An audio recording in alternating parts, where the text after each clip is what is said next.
आप बताना, क्योंकि स्पेशली ये क्वेश्चन मैंने डिस्कस किया है।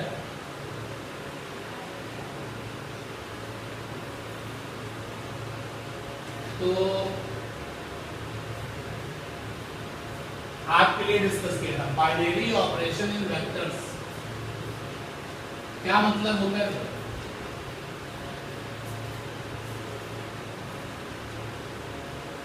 बाइनरी ऑपरेशंस इन वेक्टर्स मतलब उम्मीद है साथ में एक्स्ट्रा क्लास में डिस्कस किया था। मतलब वेक्टर्स को जोड़ना, addition of vectors, addition of vectors हो चुका है। मतलब वेक्टर को घटाना, सब्ट्रैक्शन ऑफ वेक्टर्स, ये भी हो चुका है। मतलब वेक्टर का मल्टीप्लिकेशन करना, मल्टीप्लिकेशन ये पेंडिंग, ये भी बाकी। मतलब डिवीजन, तो मैंने कहा था कि वेक्टर कभी डिवाइड नहीं होते, याद आया? वेक्टर्स कभी डिवाइड नहीं होते। यानी कोई अगर ऐसे लिख दे, देखो मैं तुमको परेशान करता हूँ, ध्यान देना। हमने कहा मेरे पास में वेक्टर ए है और इसकी वैल्यू है 10 यूनिट, और ये वेक्टर बी है, इसकी वैल्यू है 2 यूनिट, और पूछा find vector A upon vector B. तुमने क्या किया? तुमने कहा कि vector A upon vector B, vector A की वैल्यू है 10 और वेक्टर बी की वैल्यू 2 है, आपने कहा 5। इसका आंसर क्या होगा? ये तो गलत हो गया ना, क्योंकि दो वेक्टर कभी डिवाइड नहीं होते। फिर इसका आंसर क्या होगा? इसका आंसर होगा नॉट डिफाइंड। दो वेक्टर का डिवीजन कुछ होता ही नहीं है। वेक्टर की दुनिया में डिवीजन जो है वो अलाउ ही नहीं है। तो आप कैसे डिवाइड कर सकते हो? तो ऑलवेज कीप इन माइंड कि बाइनरी ऑपरेशंस में जो डिवीजन वाला रूल है वो नहीं होता। हम जानने वाले हैं मल्टीप्लिकेशन।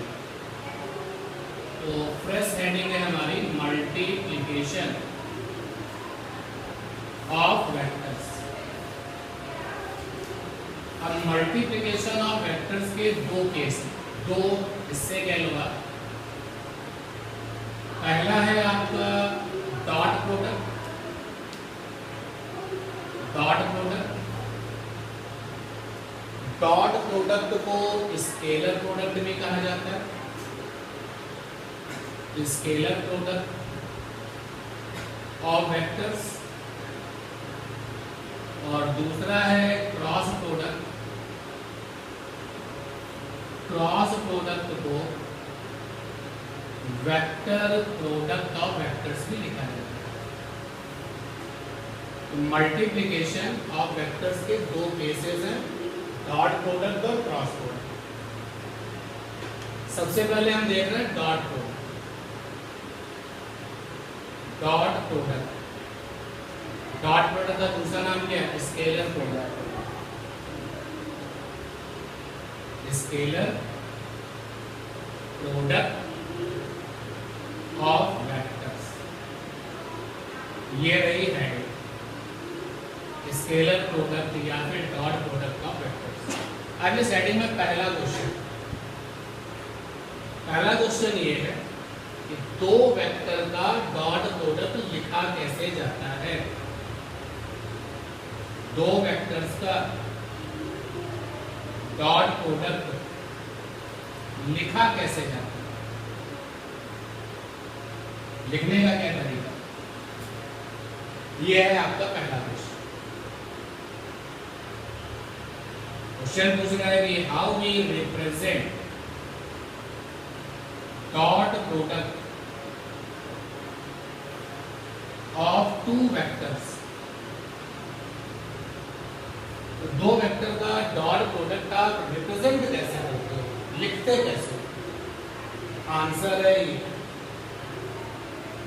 डॉट प्रोडक्ट बराबर होता है dot product of two vectors बराबर होता है पहला वेक्टर, फर्स्ट वेक्टर, और फिर ये डॉट का निशान, और फिर क्या होता है सेकेंड वेक्टर। चलो जल्दी से आप लोग दो वेक्टर सोचो। मैंने सोचा P और Q, तो P और Q का dot product vector P dot vector Q। आप दो वेक्टर सोच रहे हैं A और B, डॉट प्रोडक्ट हो जाएगा वेक्टर A डॉट वेक्टर। ये अभी लिखने की आदत सीखो, लिखा कैसे जाता है इस पर पहले ध्यान रखिए। अगला क्वेश्चन है निकाला कैसे जाता है, ठीक है। नोट करिए।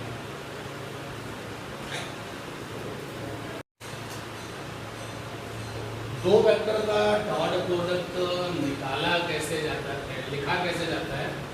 अगला क्वेश्चन है how we determine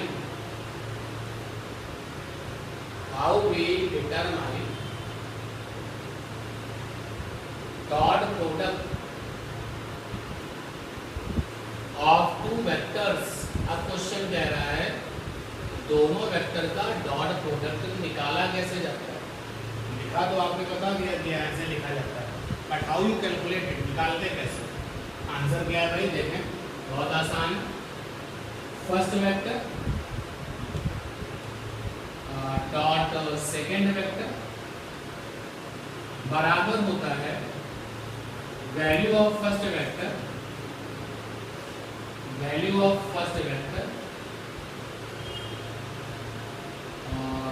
of second vector, और उसके बाद होता है कॉस, और कॉस के साथ होता है एंगल बिटवीन वेक्टर्स। तो ऐसे इसको निकाला जाता है। चलिए सोचिए कि दो वेक्टर आप जो भी सोचे, चलो आपने सोचा ए और बी, तो देखो ए और बी के लिए बात करते हैं ए डॉट बी बराबर वैल्यू ऑफ फर्स्ट वेक्टर। तो ए वैल्यू की, ए वाले वेक्टर की वैल्यू क्या होगी मॉड ऑफ ए, और बी वाले वेक्टर की वैल्यू क्या होगी मॉड ऑफ बी, और कॉस। और मान लेते हैं कि दोनों वेक्टर्स के बीच में एंगल क्या है, ठीक है ना। इसको ऐसे भी लिख सकते हैं ए डॉट बी, तो पहले वेक्टर की वैल्यू क्या होगी ए, मॉड लगा के लिखने का मन नहीं तो भी तो सही है ना, और आगे ये बी, और साथ में क्या कॉस थीटा, जहाँ पे थीटा क्या है, थीटा है एंगल बिटवीन वेक्टर्स। जिन दो वेक्टर का डॉट प्रोडक्ट निकालना है उनके बीच का ये एंगल। बड़ी अजीब सी सिचुएशन है यहाँ पर। डॉट प्रोडक्ट लिखा कैसे जाता है, आसान सा सवाल है, देखो ना आसान सा सवाल है। निकाला कैसे जाता है वो उससे भी आसान है। लेकिन डॉट प्रोडक्ट ऑफ वेक्टर्स की, टू वेक्टर्स की डेफिनेशन क्या है। जनरली आप देखो ना कि होता उल्टा है, डेफिनेशन क्या होती है आसान होती है और आगे की चीजें कठिन होती है। लेकिन यहाँ पर जो डेफिनेशन है वो थोड़ी समझने वाली है, कठिन तो नहीं कहा जाएगा लेकिन समझने वाला है, लिखने का काम आपको करना पड़ेगा। अब अगला क्वेश्चन है, ध्यान दें, define dot product of two vectors. Exam में अगर ये क्वेश्चन आ गया अब इसका तो डेफिनेशन देनी पड़ेगी। अब डेफिनेशन जो है इसकी कैसे दी जाएगी, चलो समझते हैं। डेफिनेशन पहले समझ लेते हैं फिर डिफाइन करेंगे। आपके पास में दो वेक्टर है, तो मान लेते हैं कि एक वेक्टर ये है, इसका नाम ए है, दूसरा वेक्टर ये है, इसका नाम बी है।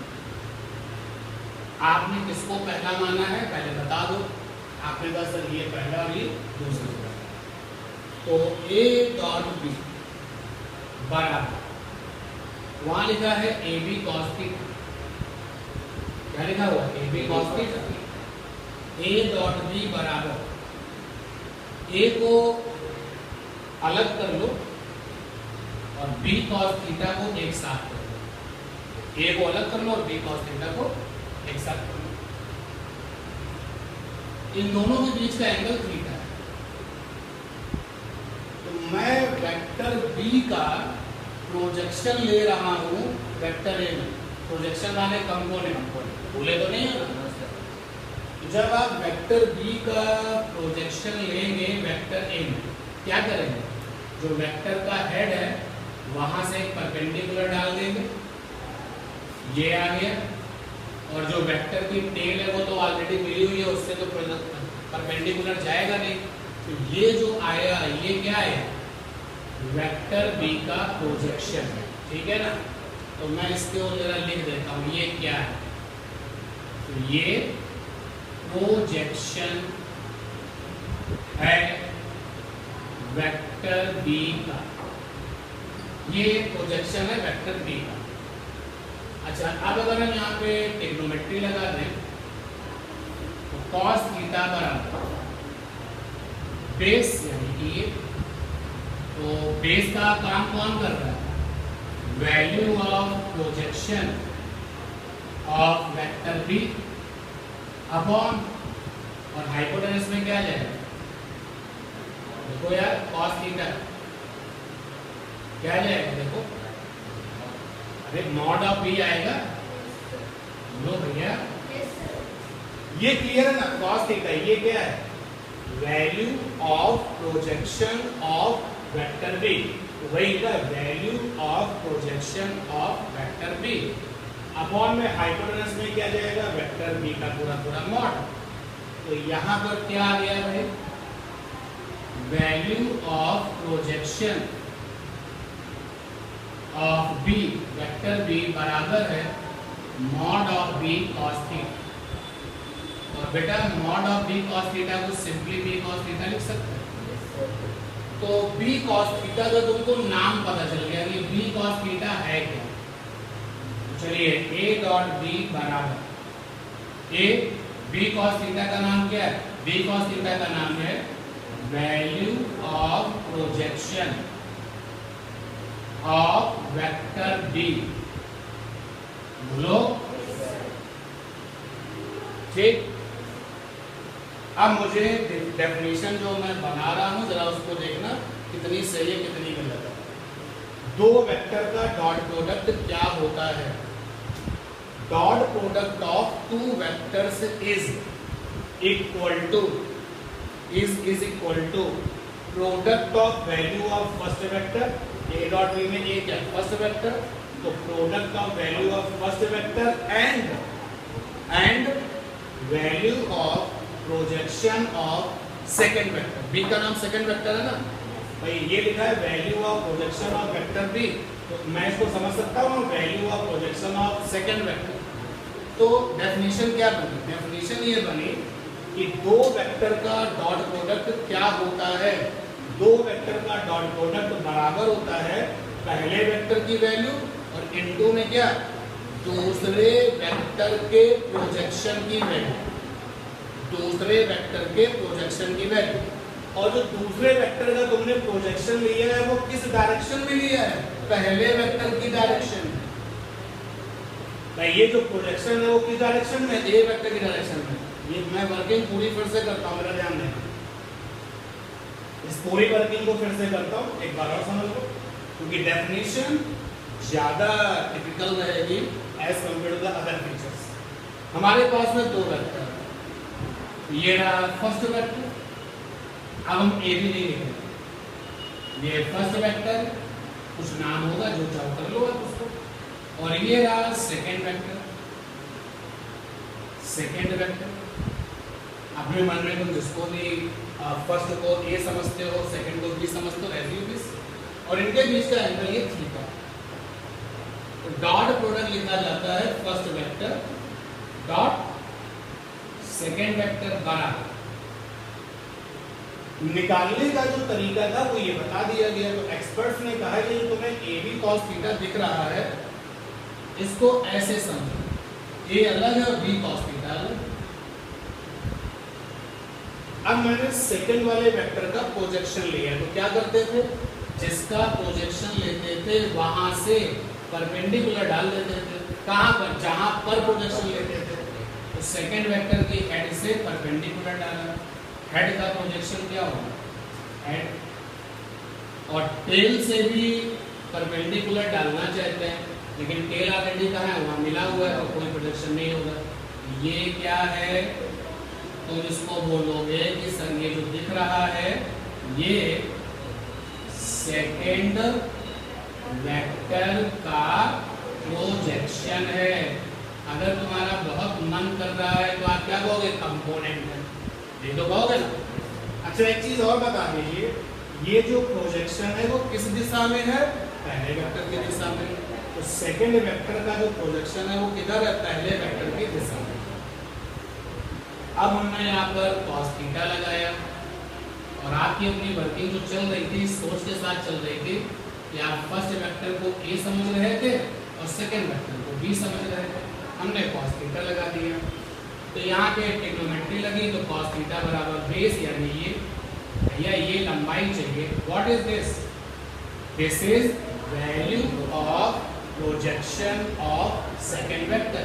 वैल्यू को मैग्नीट्यूड भी तो कहते हैं, वैल्यू को मैग्नीट्यूड भी तो कहते हैं।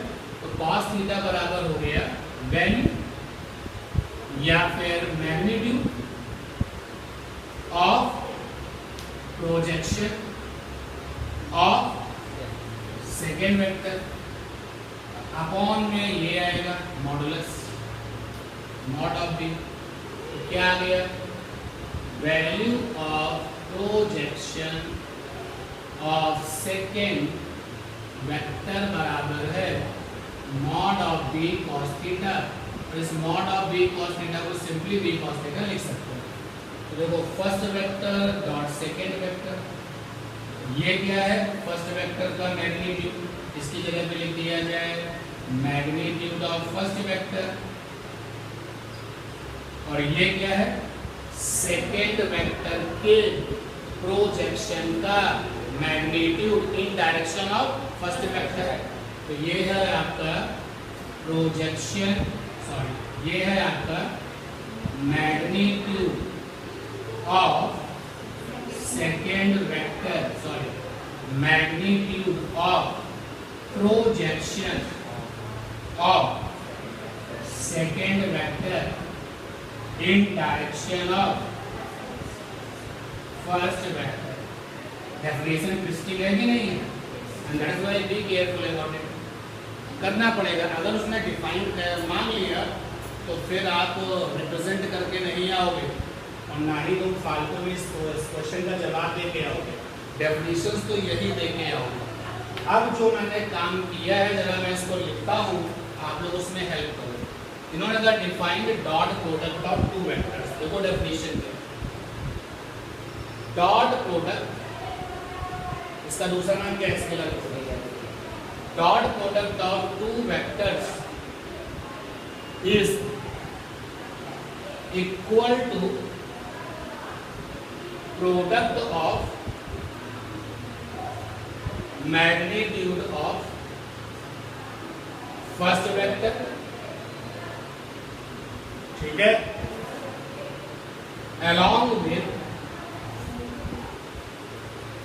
along with magnitude of projection of second vector in direction of first vector। आप इस डेफिनेशन को सपोर्ट करते हो, ठीक है। तो यही तो जो हम लोग कर रहे थे वही लिख दिए कि फर्स्ट वेक्टर के मैग्नीट्यूड के साथ क्या चीज है, ये है, इसका नाम क्या है, magnitude of projection of second vector in direction of. Definition हो गई, है बढ़िया डेफिनेशन। डेफिनेशन ज्यादा फ्रूटफुल है। डेफिनेशन पूछेंगे तो नंबर सोच समझ के मिलेंगे। और कुछ लोग क्या करेंगे, इसी डेफिनेशन को, जो हम लोग डेफिनेशन दे रहे हैं, जब उनको ये डेफिनेशन पता नहीं होगी तो फिर एक डेफिनेशन लिखेंगे। क्या डेफिनेशन लिखेंगे, dot product of two vector is के बाद आगे equal to product of magnitude of first vector and product of and magnitude of second vector along with cosine of angle between the vectors। उन्होंने ये definition बनाई कि dot product दो vectors का बराबर होता है पहले वेक्टर का मैग्नीट्यूड दूसरे वेक्टर का मैग्नीट्यूड और साथ में क्या रहता है, cosine of angle between the vectors. तो क्या ये डेफिनेशन सही है? आंसर है ये डेफिनेशन तो आपने बना के लिखी हुई है। इसी डॉट प्रोडक्ट में प्रोजेक्शन जैसी कोई चीज होती है, वो कहां से निकल के आएगी, जब आपको ये डेफिनेशन मिलेगी। ठीक है, इसका मतलब ये हो गया कि जब ये डेफिनेशन हमने लिखी, ध्यान देना सब लोग समझना, जब ये डेफिनेशन हमने लिखी तो अब हम लिख सकते हैं first vector dot second vector बराबर फर्स्ट वेक्टर की वैल्यू, फर्स्ट वेक्टर की वैल्यू और आगे क्या होगा, सेकेंड वेक्टर के प्रोजेक्शन की value in direction of first vector. तो मैं यहां पर लिख रहा हूं, देखो मॉड लगा रहा हूं और यहां पर लिख रहा हूं value of projection of second vector, अब in direction of first vector understood. ठीक है, तो अगर क्वेश्चन में हमसे पूछता है कि मुझे प्रोजेक्शन चाहिए, तो प्रोजेक्शन बराबर क्या हो जाएगा, first vector dot second vector और ये अपॉन में आ जाएगा। बोलो यार, यानी कि अगर मैं आपसे पूछूं कि वैल्यू ऑफ प्रोजेक्शन क्या होगा, value of projection of second vector बराबर होगा first vector dot second vector और नीचे अपॉन में क्या है, मॉडुलस ऑफ फर्स्ट वेक्टर। बोलो भाई, आप थोड़ा सा इसके एग्जाम्पल पे चलते हैं। चलो, अगर मेरे पास में दो वेक्टर है P और Q, P और Q, P और Q ये दो वेक्टर हैं, समझना बात को। तो इधर वाली साइड कह रही है कि सर दो वेक्टर P और Q हैं, तो हम निकालना चाहते हैं value of projection of Q, यानी कि इन लोगों ने सेकेंड वेक्टर किसको बना दिया, Q को, क्योंकि वैल्यू ऑफ प्रोजेक्शन ऑफ क्या होता है, सेकेंड वेक्टर, इन्होंने लिखा value of projection of Q, तो बराबर हो जाएगा ऑटोमेटिकली। इनकी सोच ने P को क्या बना दिया, फर्स्ट वेक्टर, तो ये लिखा है first vector dot second vector और नीचे क्या है, मॉड ऑफ Q। इधर वाली साइड ने क्या कहा, इधर वाली साइड ने कहा कि वैल्यू ऑफ प्रोजेक्शन लेना है सर, वैल्यू ऑफ प्रोजेक्शन लेना, लेकिन किसका लेना, P का लेना है। इधर वाली साइड में P को क्या बना दिया, सेकेंड, इधर वाली साइड के लिए Q क्या बनेगा, फर्स्ट। इनके लिए फार्मूला होगा Q डॉट P अपॉन में क्या होगा, मॉड ऑफ Q। समझ पा रहे हैं ना बात को, क्लियर है ना। तो कभी कभी कुछ क्वेश्चन प्रोजेक्शन करके मांगेगा, और जब वो क्वेश्चन प्रोजेक्शन करके मांगेगा उस समय ये जो डेफिनेशन है बहुत काम की है, क्योंकि इसी डेफिनेशन में कौन शामिल होता है, प्रोजेक्शन। क्लियर,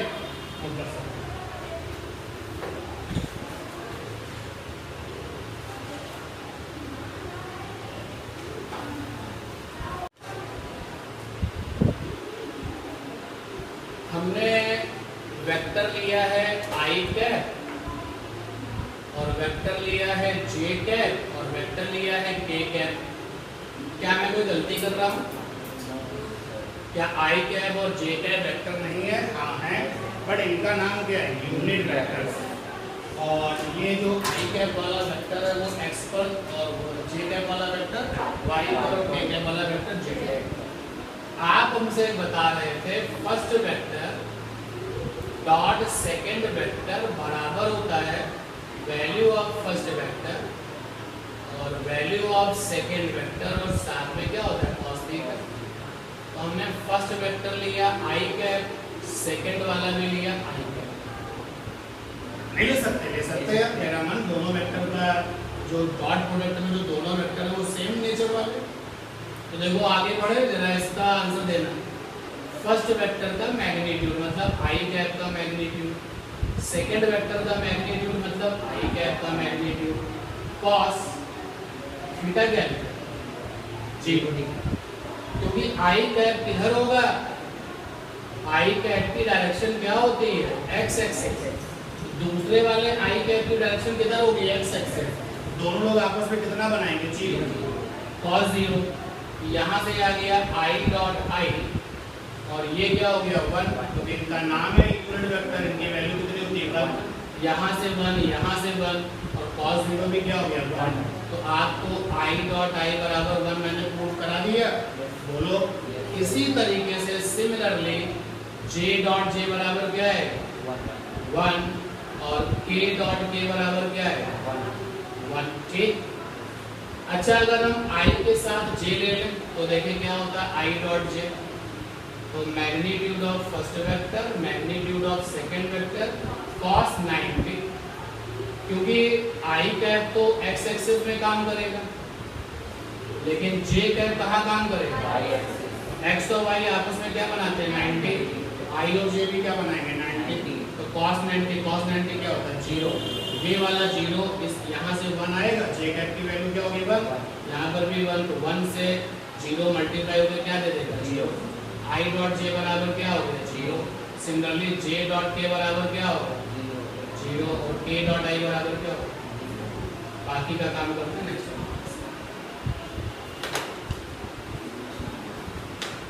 तो नेक्स्ट वाली क्लास में जब आप क्लास में